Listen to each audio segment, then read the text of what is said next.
the floor of the CME Group. This is Danny Riley on this Tuesday, May 7th. The PPT is back, and they're back strong here today, ladies and gentlemen. And you know what?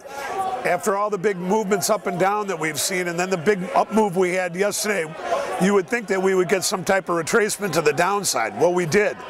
The S&P got down to the 1140 half level, or 1140-ish level in Globex, and right now we are trading 1163 half right off the highs of the day. Basically what happened is the market opened lower and then just stutter stepped all the way up.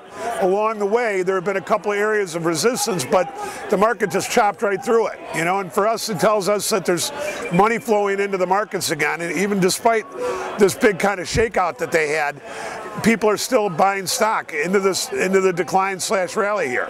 You know, the big thing that everybody's talking about now is that with Europe's sovereign debts building up and the euro currency down and the bond market back up firm, you know, that the U.S. again may be a safe haven for investments. You know, we really don't know what to think about it. We would think, you know, the desk in its email today said that we thought we'd work lower and then we'd see a bounce, but we really didn't expect the market to be up this far.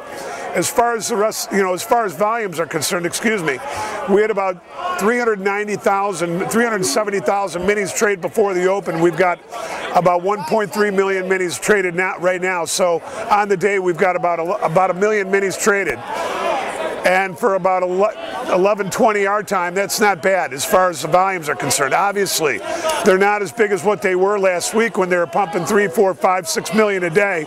But you know what? That's all part of the letdown after the big move. You know, as we all know, that all the big exchange heads are in Washington right now trying to explain last Thursday's debacle. The CME has come out and said that most of their clearing firms and market participants are fine, that nothing has changed, that the CME took this like it would any other day. But you know what? We don't really think it was just the CME. We think it was a cataclysmic collapse of the way the markets were working that day. The markets were already down about 1.5%, and then as we started to see more waves of selling come in, you know, the markets just couldn't take it. In other words, the bus got too full and the super computer highway was just too small. As we go into the latter parts of the day, you know what? We're not here to fight City Hall. And you know, one of our old saying is not to sell a quiet market, and that's exactly what we've got here. We'll be back tomorrow with another Mr. Top Step update.